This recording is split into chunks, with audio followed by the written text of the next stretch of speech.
Welcome back, ladies and gentlemen, to the 2017 Bridgewater's Finest Movie Awards. This is video number 2 of 5. It is Tuesday, I believe, if you're watching this as we're posting along.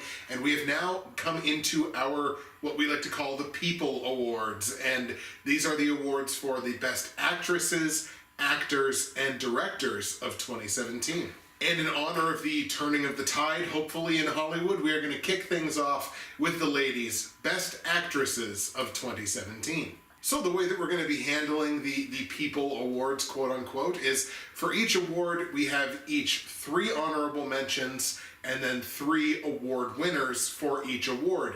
And we're going to be doing a bit of a back and forth thing, which is kind of our regular style. It's the way we usually do things.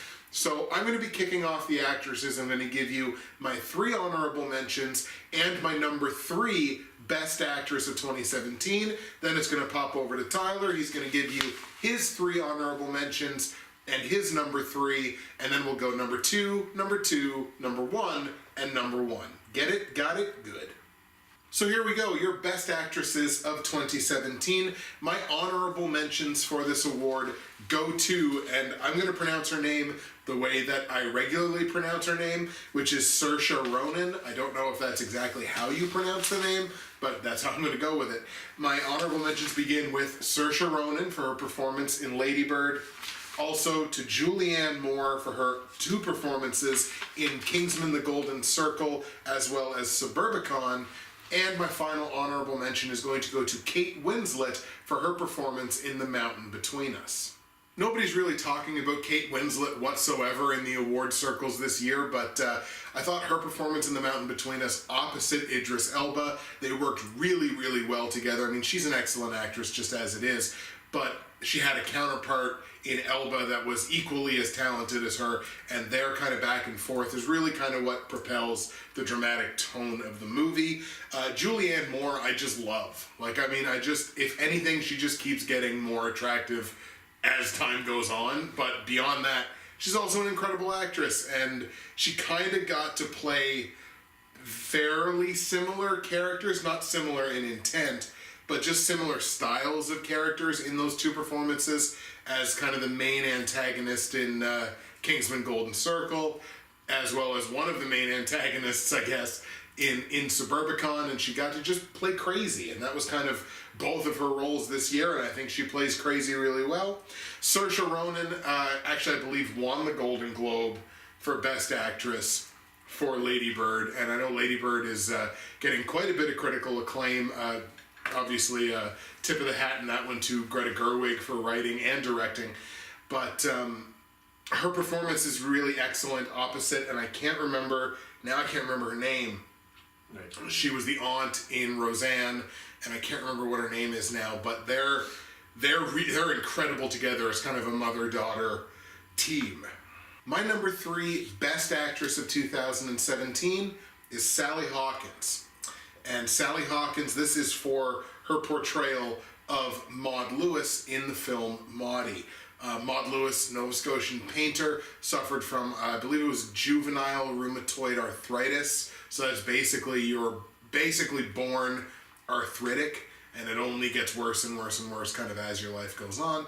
And Maud Lewis is an artistic icon in the part of the world that we're from, Nova Scotia, the eastern part of Canada. Her art is absolutely revered, and she had a very interesting life, we'll put it that way. Basically from start to finish, her life was very intriguing, and Sally Hawkins just gave what I would describe as like a virtuoso performance. Like, she was so perfect for that role. She was such a great casting choice to play Maud Lewis. She even looked like Maud Lewis towards, you know, the latter part of the movie. It was, and I don't think there was a whole lot of prosthetic or anything that was involved in that. I think she just kind of had that look. It was just an absolutely incredible performance from Sally Hawkins. Sally Hawkins, for her role in Maudie, is my number 3 Best Actress of 2017. Good pick. Yeah, and it's true. It's a good time actually to point out too. These awards can be either on singular performances or they can be on body of work. Because if there was a great actor or great actress that was in multiple great roles that you saw this year, well, we're gonna sort of go on body of work or go on singular performances. All right, my 3 honorable mentions. I may pronounce your first name wrong for my first one, but Ely Harbo. Anyway, she's Thelma in the movie Thelma. Oh. She does a good job of like portraying a confused religious girl with special abilities. It's a good movie. Seek that out. Aubrey Plaza for Ingrid as Ingrid in Ingrid Goes West, because Aubrey Plaza plays crazy really well. Yeah. And she plays a little bit crazy in this, and I think that performance is really great. And then my best honorable mention, I guess, is Gal Gadot with Wonder Woman. And here's my justification. I don't think Gal Gadot, or Gadot, however you pronounce it, is like a great actress. I really don't. Like, I think she's fine, and she obviously has like a language barrier to get over too. Right. So like and that's not her fault. It's just she's from a different part of the world. Mm-hmm. Every now and then, like an actor that isn't necessarily amazing, they get a role that they are just so good at. Yeah. That like the performance is just out of this world. And that's what I think Wonder Woman is for Gal Gadot. In the same way that like Rocky for Stallone, although Stallone was also Rambo and stuff, and he was great as that. But to me, like Rocky is like Stallone's Rocky, and he was so great in that role. And that's how I feel about Gal Gadot. Like, yeah, sure, other people could have played Wonder Woman, but I'm glad that they went with Gal because she just embodied it. So then when we get to my number 3, Frances McDormand as Mildred Hayes in 3 Billboards Outside Ebbing, Missouri, because she is a force of nature. Yeah. In this movie, she wears pain, anger, sadness all on her face. Even though she's like a real big hard ass, you can feel some empathy for her, and I know part of this is the script of the writing, making her such a good character, but the way she portrays it, the way that when she says thanks in the movie, it's like it's earned, and that's because like she's so good. Her face, she can be so serious, but endearing, even though she's like kind of stubborn, I'll say. Yeah, absolutely. I mean, yeah. And I'm just going to skip ahead because my number 2 Best Actress of the Year is Frances McDormand in 3 Billboards Outside Ebbing, Missouri. So, I mean, we might as well just, there's no point in waiting. We might as well just sort of put it together. What I loved about her performance so much, and just a little, I guess the tiniest bit of backstory is like she plays the mother of this girl who was raped and murdered. And she literally erects these billboards outside of this town, demanding why there hasn't been any conviction or anything in what's basically a cold case at this point. She's so militant. Yeah. And she's not particularly, not particularly, but she's not a wholly sympathetic character. No, she's not. Spoilers if you haven't seen the movie, she Molotov cocktails the police station. So she's not exactly a sympathetic character, so to speak. She does some things that are hard to justify, but then at the same time, you're like, I don't know, I think you could justify this based on what she's gone through, but she's redeemable, but she's not an angel. And Frances McDormand, there may not be any other actress. Like, I think of was it Charlize Theron in Monster? Yeah. Yeah. I think of a performance like that where it's like, I don't know that there's anybody else that could have played that role. This year, I actually feel like the women had the better performances. I would agree with that. Than the men, and I'm not just saying that. Like, I mean it. Like, it's not every year I think the women are better. There's certainly a lot of years where I think the men as a whole put on better performances. This might be actually one of the first years, and I don't mean to interrupt, but I think this might actually be one of the first years where we actually think that.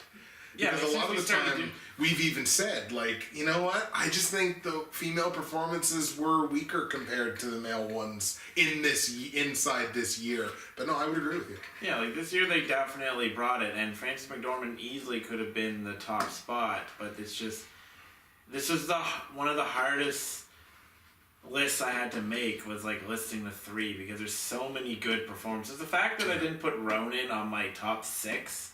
Right. Like, speaks for the strength of it. But anyway, yeah, Frances McDormand. So since you gave your number 2. Yeah, you go with your number 2. I give my number 2, which is Sally Hawkins. Oh, there you go. Everything that he said about Maudie is true. She's very good in that. And I don't think at the beginning of the year, or whenever the movie was, I don't think I gave her enough credit when I saw it. Yeah, I think it was like March. But I was like, this is really good. I didn't really think I'd like it quite as much, but then upon thinking about it, I'm like, this was really like a brilliant performance. But what you didn't mention was her performance in The Shape of Water. Exactly. Which I think is arguably better. And they're both challenging characters dealing with their own disability in a way, because in Shape of Water, she's a mute. And she does like all of her speaking through body language. And Sally Hawkins has this way she smiles. And yes, this two guys talking, so we have to mention her physical features. She has such an adorable smile. She does. Like, it's so endearing. And it's in The Shape of Water too, where you can you literally fall in love with her. Not literally, I guess that's the wrong usage of literally. Right. But you fall in love with her because of her smile, and not every actress can do that. And yeah, Sally Hawkins was totally deserving of the top spot, just like Frances McDormand. But yeah, she was so good in both her roles. It's very difficult to play roles when you are not physically handicapped, we'll put it that way, or disabled in some way. It's very difficult to play that, and to play it in not a cheesy comical way, but have it come off very serious and grounded. And she did it twice in the same year. She did it twice. So it was literally no other actor or actress has done that. So we've had a little bit of crossover for basically, the first, we both mentioned a couple of movies in the previous video, but not for the same awards. So it's kind of nice. We've hit our first kind of crossover a little bit.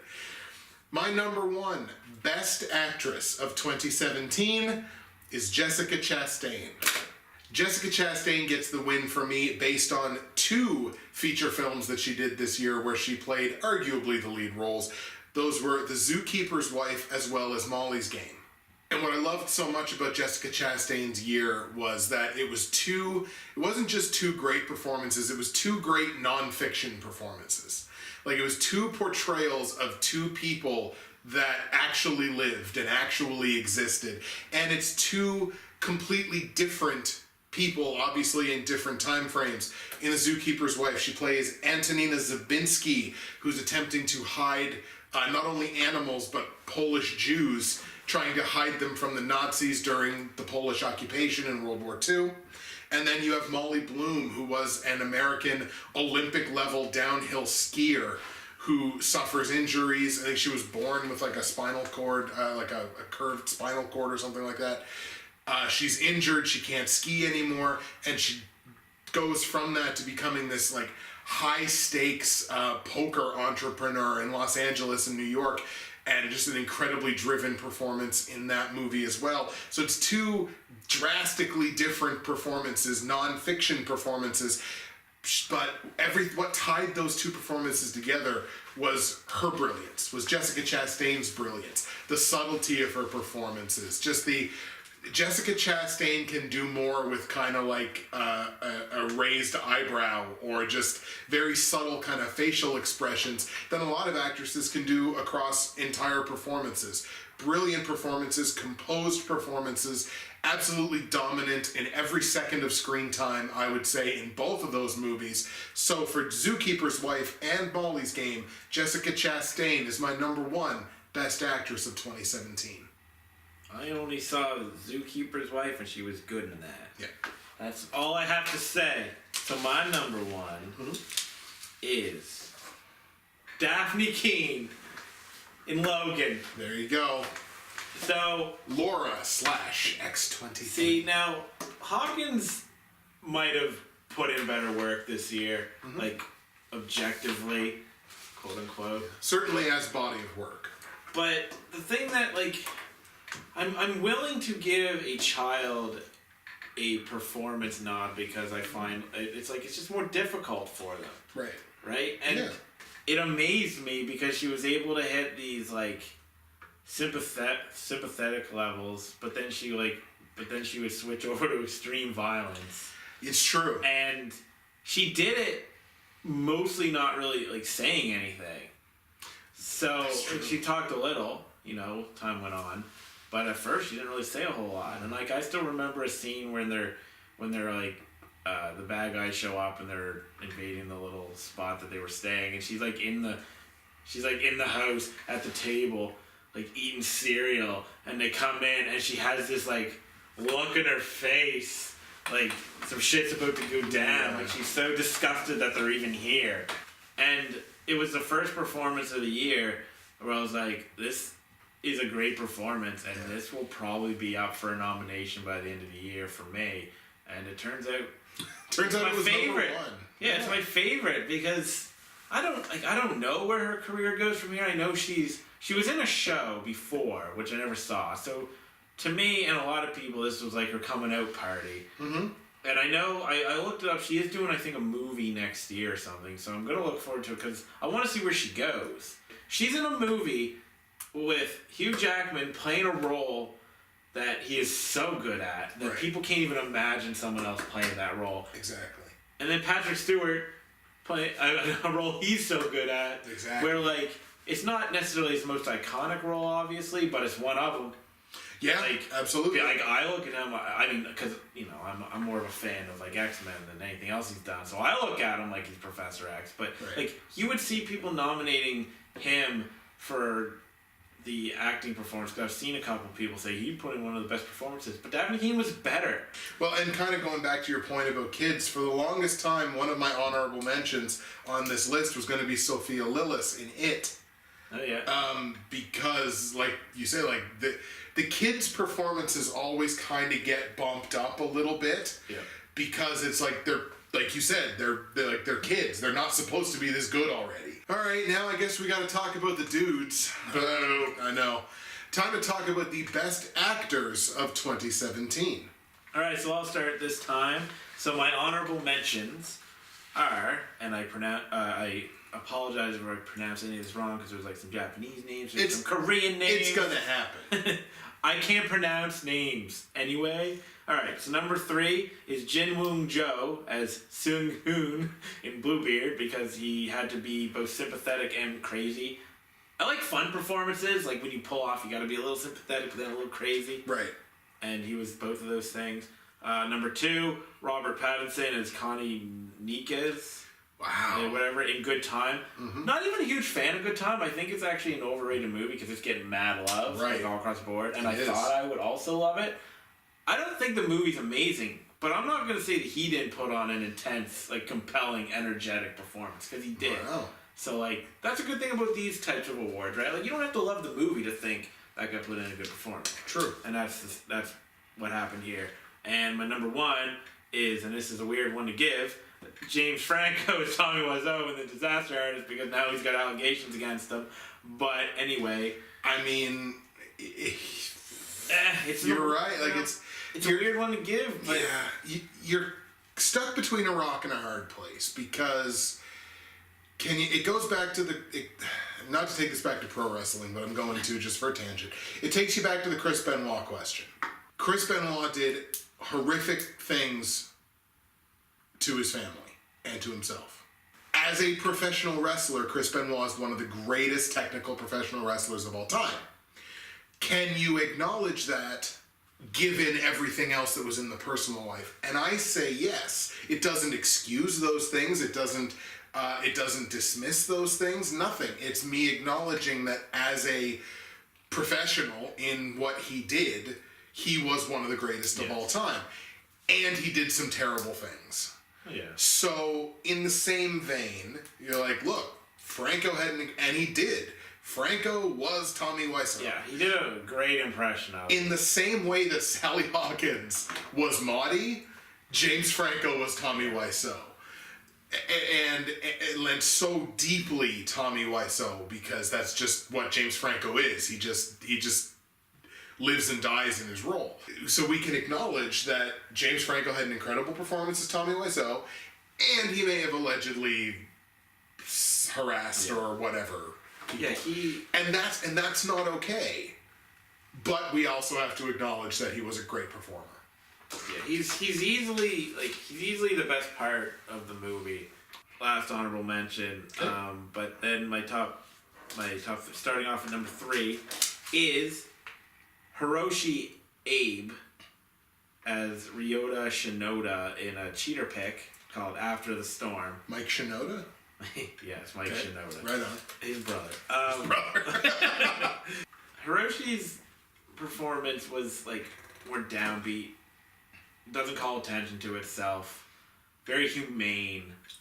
And what's so great about it is it's kind of just like he's just some guy. Like he's just a dude dealing with some problems in his life concerning his ex-wife and kid and all this stuff. And I think he's like a novelist, and he plays it just so humanely. Like, I hate to reuse the word, that I watch that performance and I think, no, there's more like fantastic performances that are more elaborate and big, I guess. Right. But like he gives this like very low key, amazing performance. It's just a guy.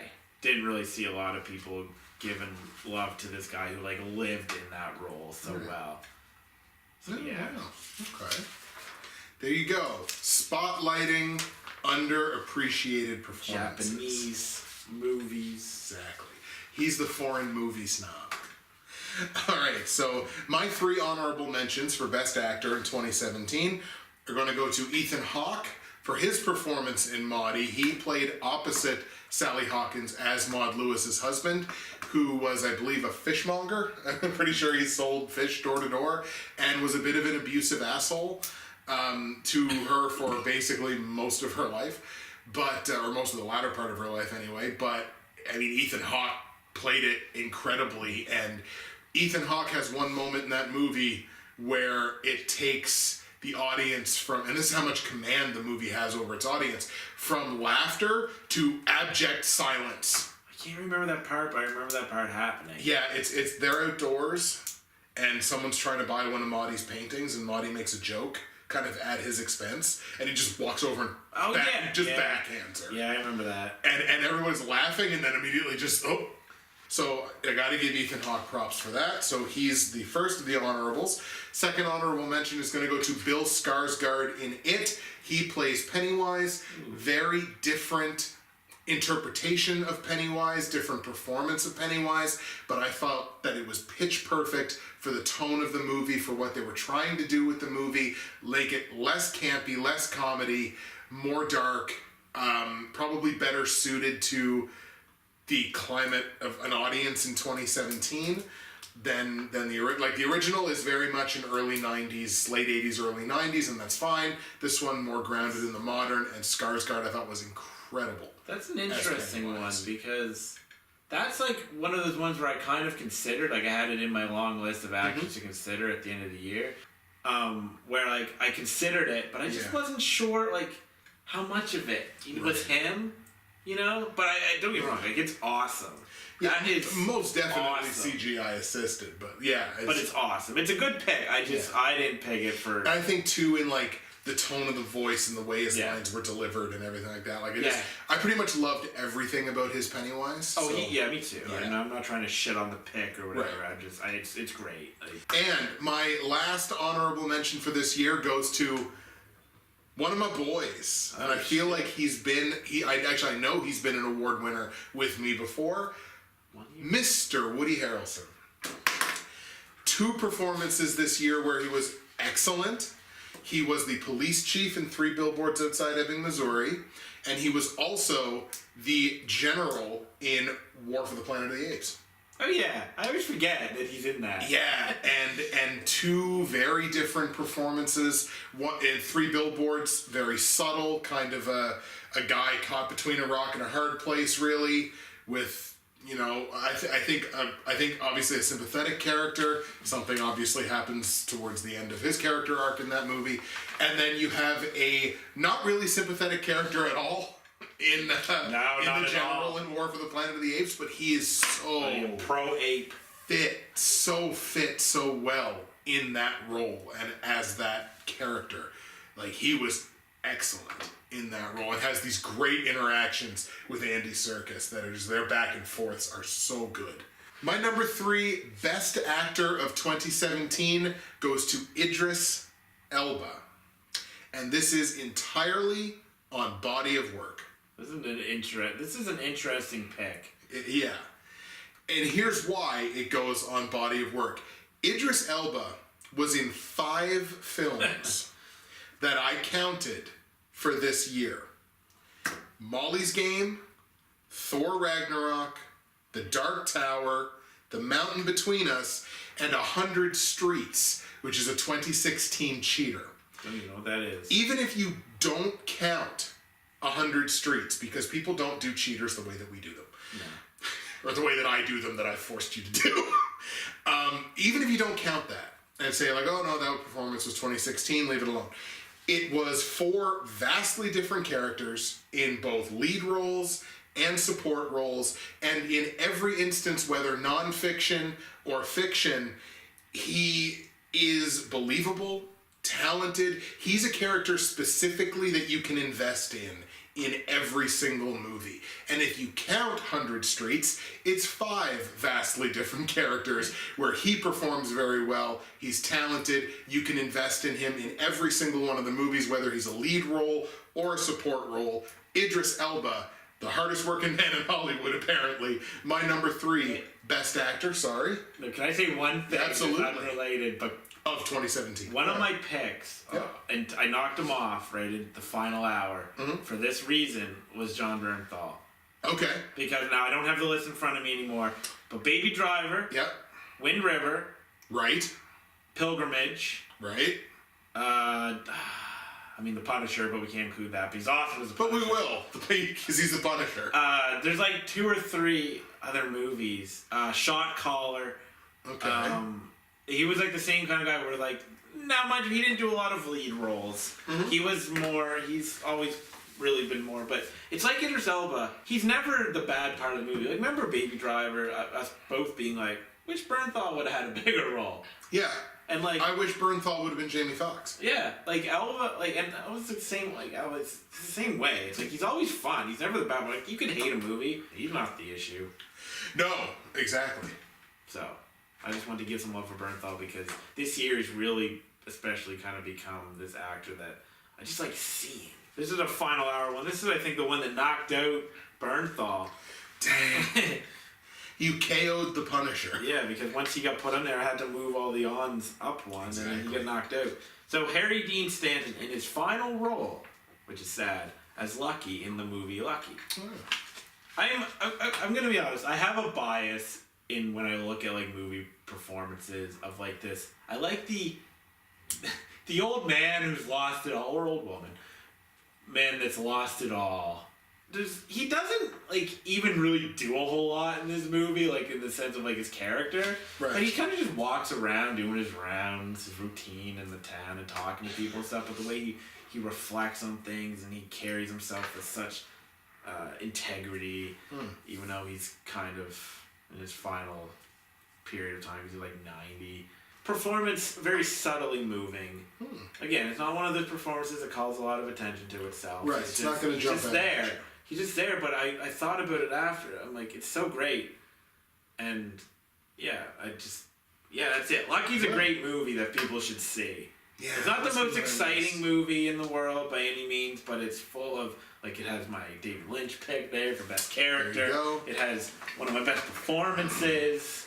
My number 2 best actor of 2017, and this one might be a little bit off the board, but Good. I think you'll realize as soon as I say the first name exactly why he's there.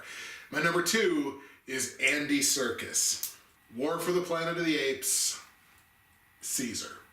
I wish this was like a Lifetime Achievement Award, basically, because to be so believable and so meticulous in crafting a non-human character who is at the same time more human than the humans is so, like, just mesmerizing, and no one can tell me that anyone could be Caesar like Andy Serkis. And I mean, his talent in realms like this goes back decades, because I mean, nobody else could have been Gollum the way Andy Serkis was Gollum. I mean, you don't even like Lord of the Rings, but it's like, right? And it's just like he was so good in that, and he's so good as Caesar. And when you hear him talk about, this is how I did the walk, and this is how I characterized the way he spoke, and he spoke slowly because he's not human, and it's like still like the mastery of English, rather than, like, perfect example of him saying, like, rather than just coming out and saying, I did not start this war, the way he says it, he says, I did not start this war. And it's slow because he's thinking about his words. And it's very much like someone who's just learning the language. And so just to take the time to craft the Caesar character the way that he did over the course of 3 movies, it's been such a treat to watch. And so Andy Serkis is my number 2 best actor of 2017. He's another. You got these like weird picks. This is always one that, like, every time like an Ape movie comes out, it's like it's one of those ones I consider. And again, it's like, and he's one of the biggest. Like, he's really the main topic of this kind of debate of like, is this like a great acting performance? Is it a great like motion capture performance? Are they the same thing? And that's like the debate. I just didn't include him because I get caught up in it. Right, and no, it's true. Like, but it's so good. He's so good as Caesar, and the things he chooses to do and the choices he makes to bring this character to life is really without equal.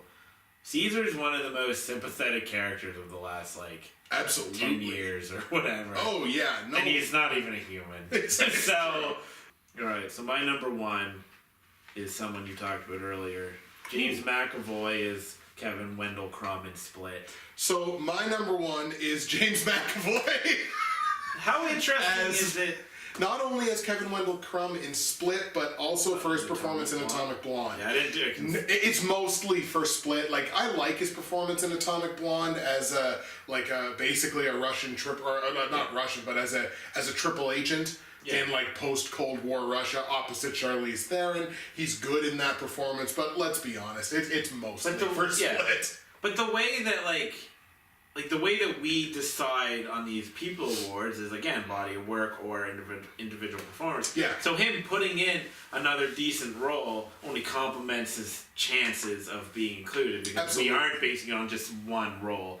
So yeah, that helps. I mean, you did a really good job of talking about him in another video, but like, it's so amazing to me this year where I watched Split was, I think, the first movie I saw this year.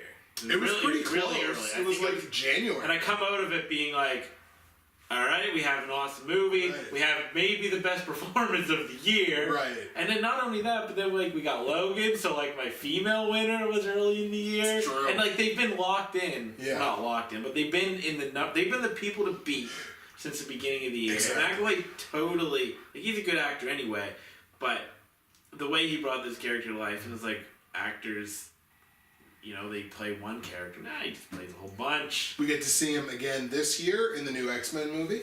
Yeah, he's always good. He is. But yeah, I don't have a whole lot. He just did so much. Like, he flawlessly was funny, menacing, compassionate. Like, he's really diverse.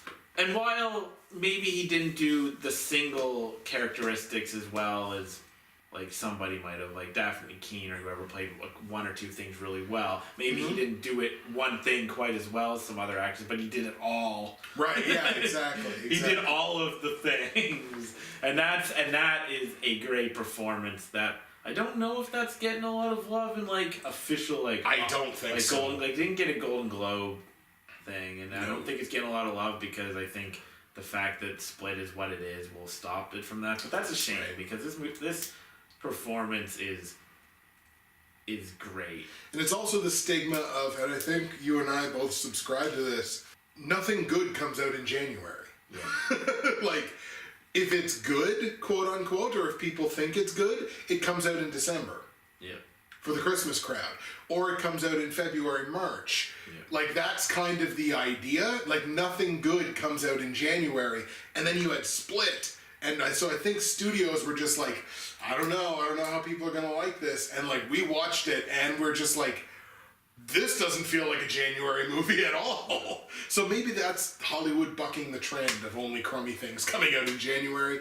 Here's hoping. This is really the only performance from the guys that I knew was going to be in my list. Like with the girls, I had a bunch where I was like, oh, this is going to be in there. And because I said it was like kind of a weaker year for guys. I think they're all great performances that I've listed, you listed, that I've seen. So far with our actors and actresses, we've had crossover with Frances McDormand, Sally Hawkins, and James McAvoy, who was our consensus #1 best actor of 2017. I didn't think that was going to happen. I didn't think it was going to happen with the people. Not a chance at all. All right, folks, we've done the actresses, we've done the actors, but what about the folks behind the camera? We're going to close the video out with our top 3 best directors of 2017.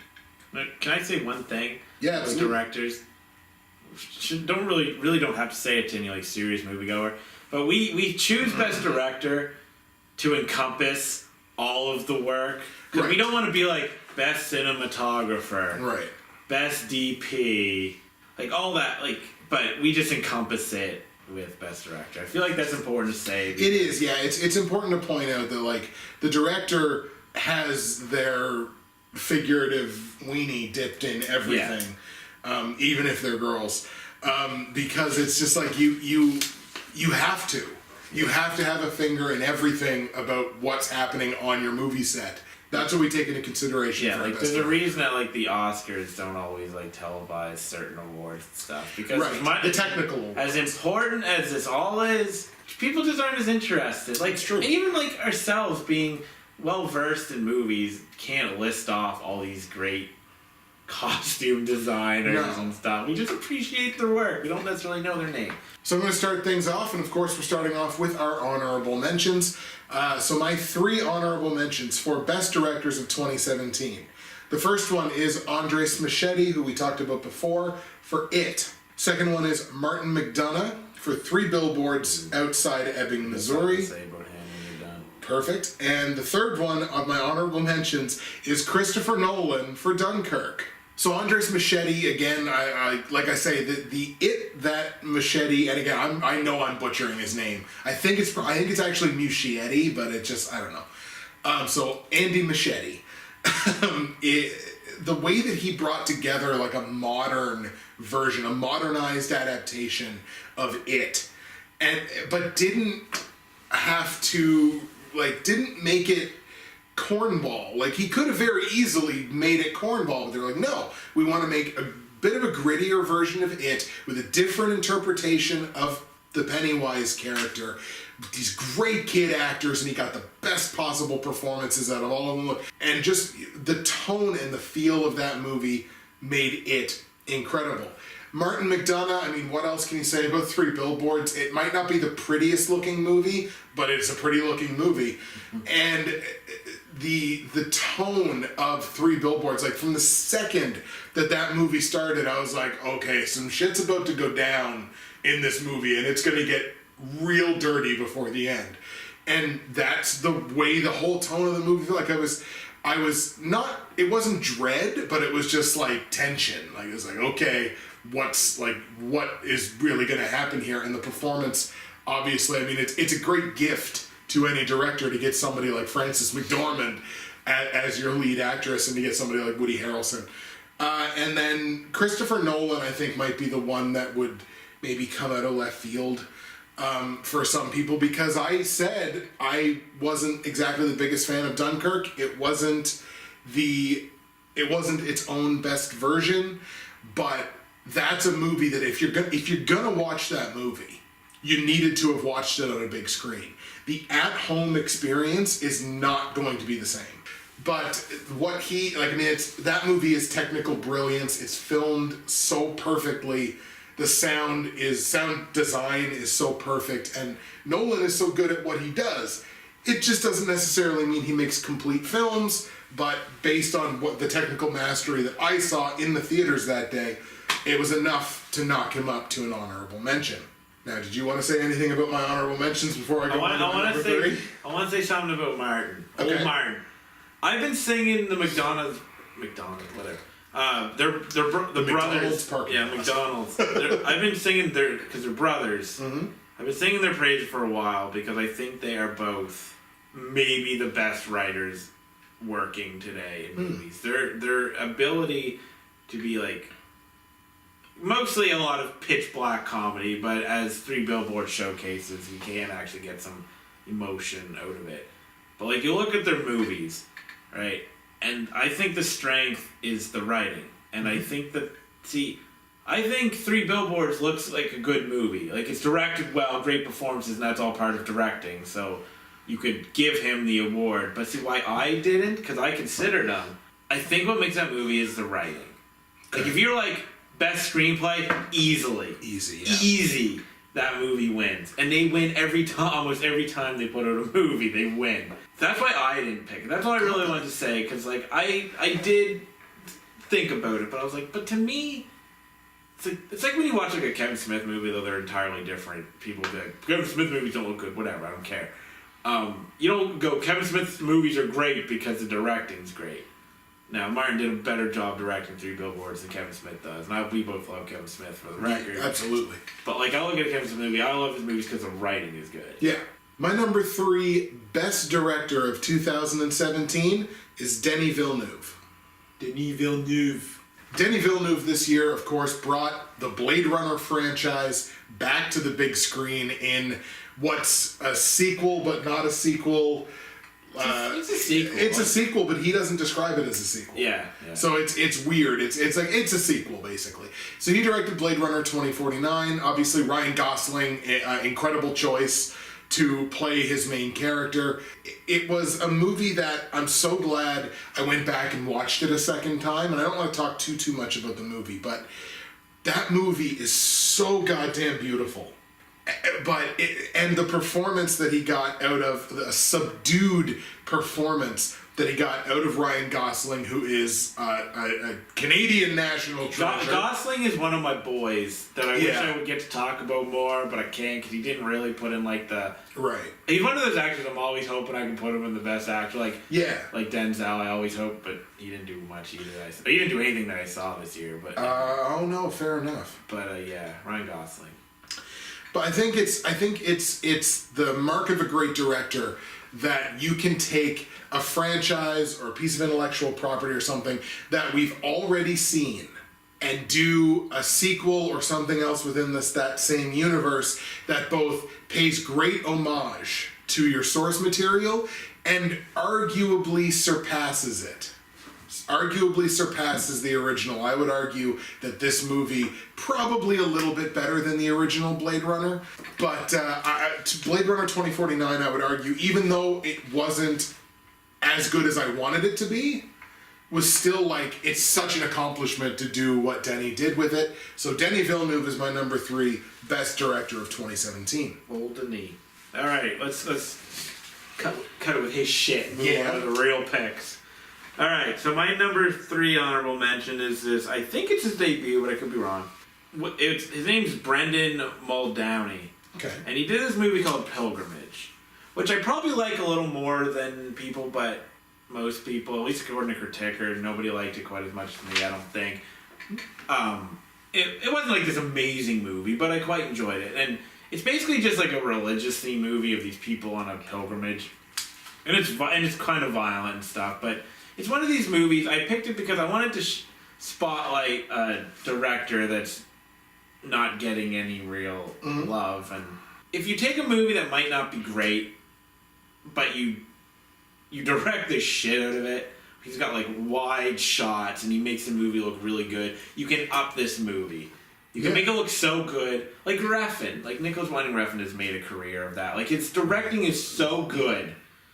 So interesting. It's so good and so interesting that you kind of forgive the fact that maybe the script isn't amazing. Maybe there's not a whole lot happening. It just looks really pretty. Right. So that's why I picked him. I wanted the spotlight. Stylish as crap. Yeah. Like it's not flashy stylish. It's just it's good. He's got a very atmospheric style to him. All right, then my number 2 is Sean Baker for the Florida Project.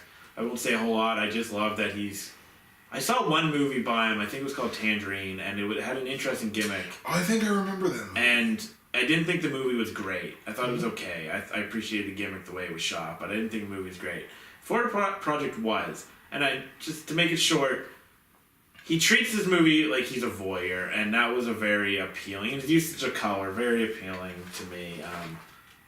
But yeah, my number 1 honorable mention is that you pissed me off because you picked the same thing, Christopher Nolan for Dunkirk, because the movie's not that. That's good. more of a surprise for you because you were like, I don't like this movie. I like Ish. it. It was okay. Yeah. It was okay. The movie's okay, but you can't deny what Nolan did. Right. Like he corrected the wrongs of Interstellar. Like, remember how shit the sound was in Interstellar? And Interstellar did that. It is an integral part to the experience. The choices he makes from a technical perspective are brilliant. The movie looks brilliant.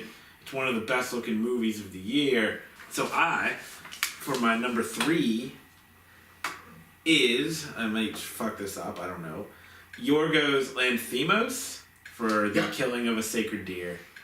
This guy is the closest thing we have to Kubrick. I was going to say, he's basically Stanley Kubrick reincarnated. Yeah, it's some directors try to pull off this cold, detached style, and they fail because like it's a weird place to be. Because if you're cold and detached, you run the risk of being cold and detached. You know what I mean? Right. Like the audience looking at it being like, yeah, I don't give a fuck about this. Yeah. But Kubrick managed those waters incredibly well.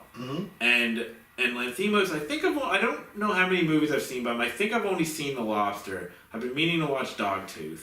But like the long tracking shots that he uses, the performances he gets out of the actors, while not these flashy performances, they fit to the tone of it because they're all, I hate saying the same word over and over, but detached. Yeah.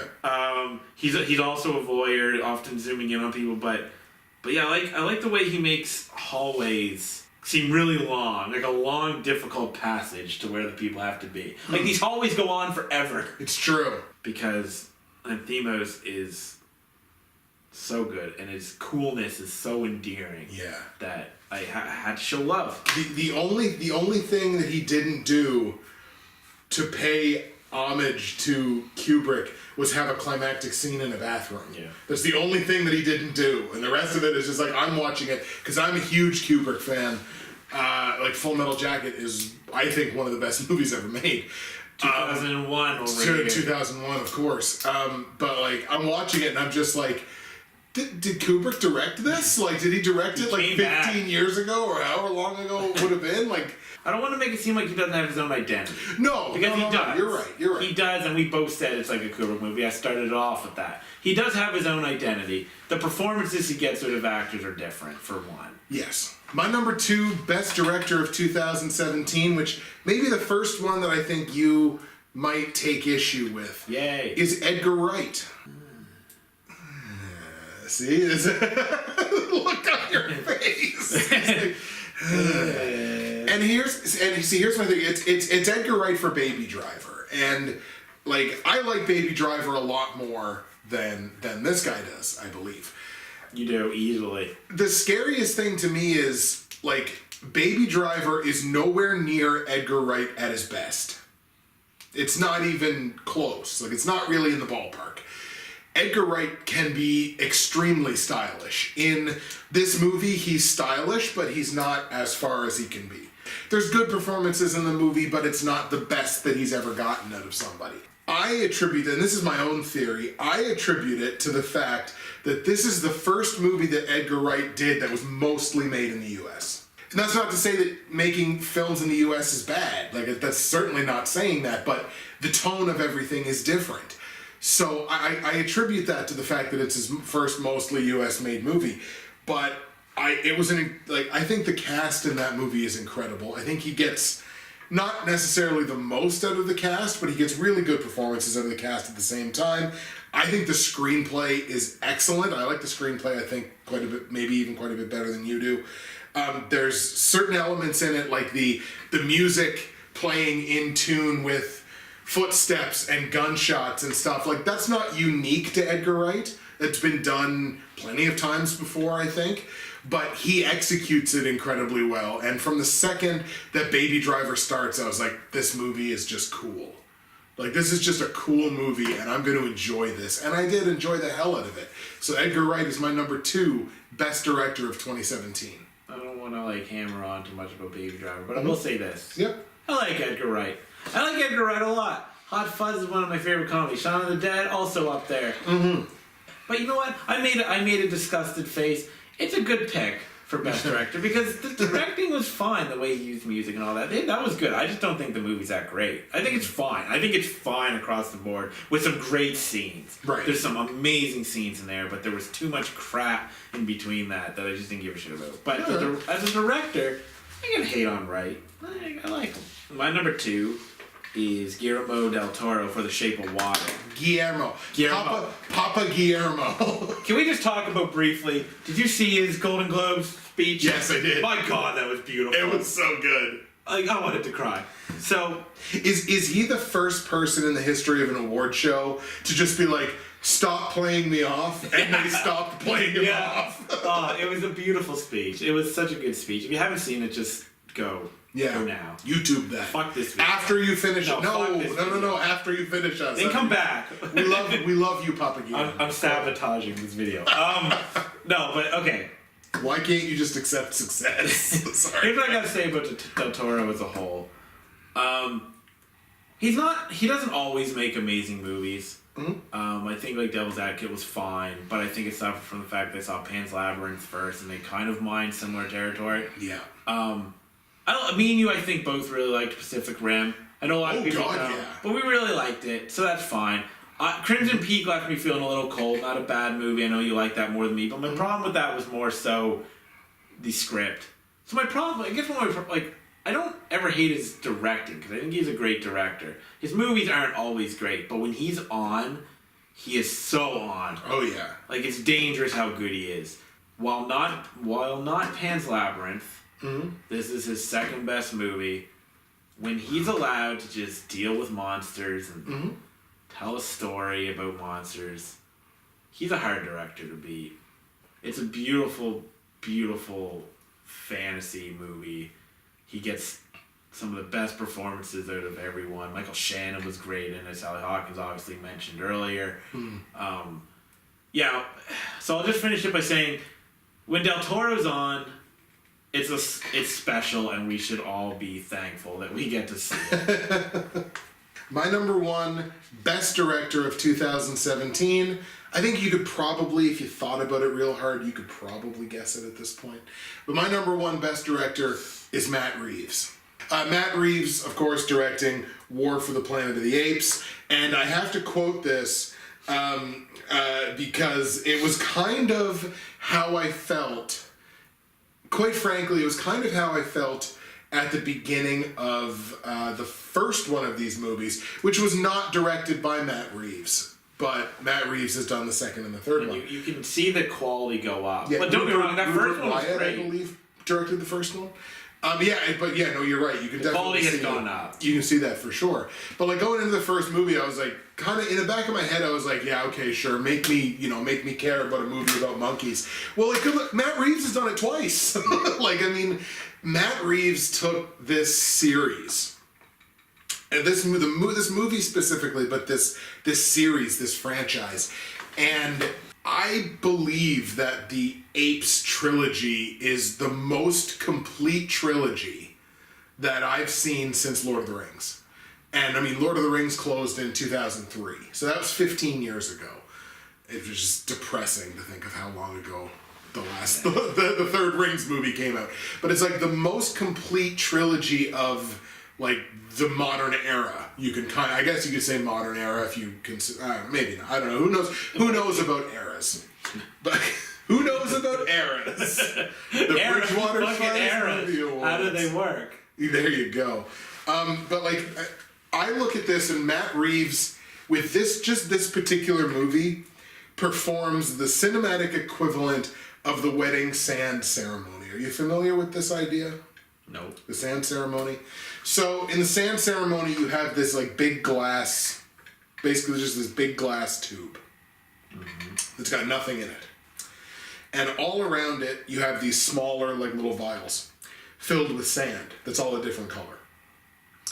And you take this one, and then you take this one, and you take this one, and you take this one, and the sand mixes together. And the idea is, once the ceremony is done, it can never be extracted again.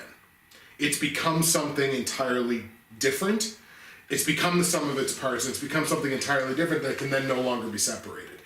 And this is really popular with like people who get married who might have kids from previous families. So it's like the idea of, oh, our families are now come together and we're something new entirely.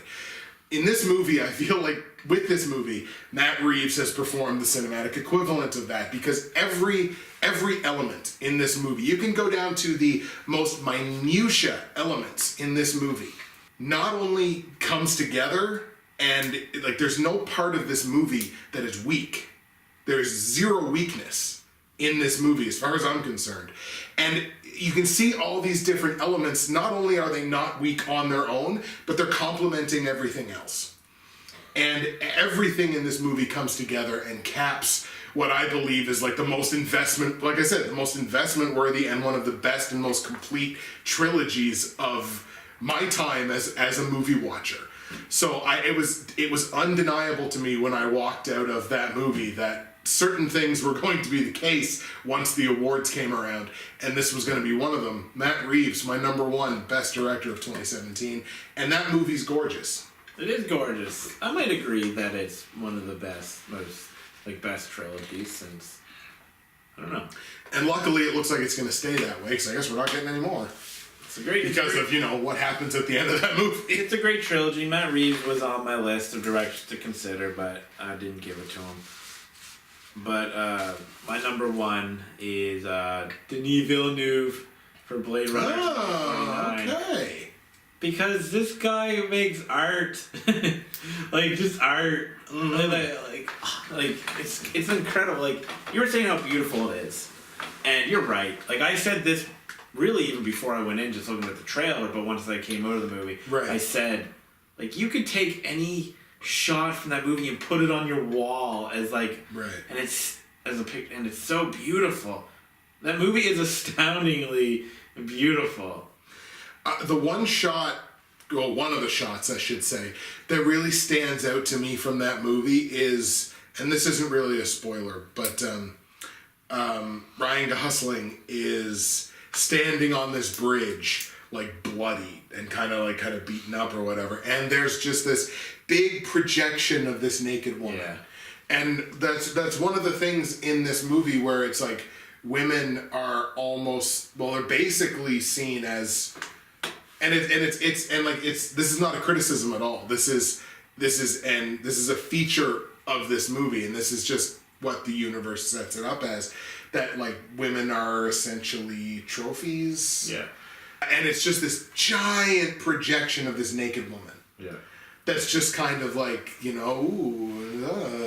you can get one of me and whatever, replicant. Yeah. But like, and she's like she's not like dancing or whatever, but she's just moving very seductively or whatever. And there's the one scene where she kind of leans over and like, I think points at him or something.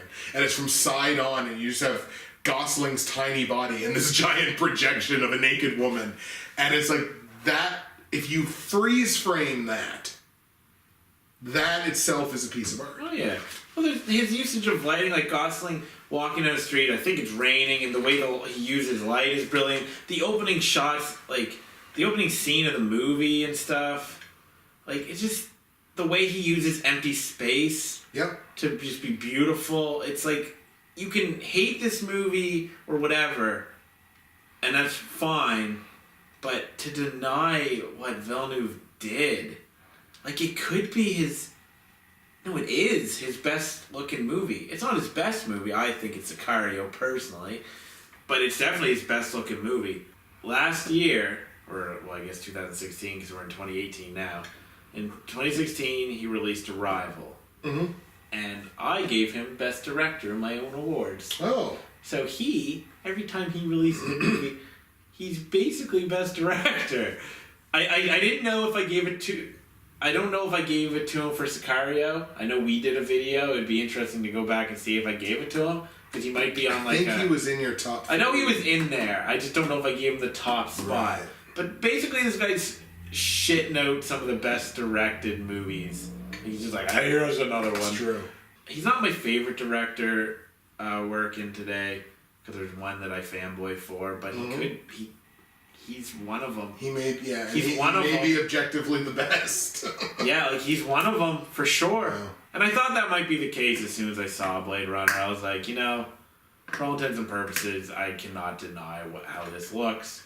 The performances are fine, even though they're not necessarily award worthy. They're still great. Yeah. Music is awesome, as it always is in Villeneuve. But yeah, that's my number 1. Cool. Hashtag we love Denny. Yeah, we Canadian. We love a fellow Canadian. There you go.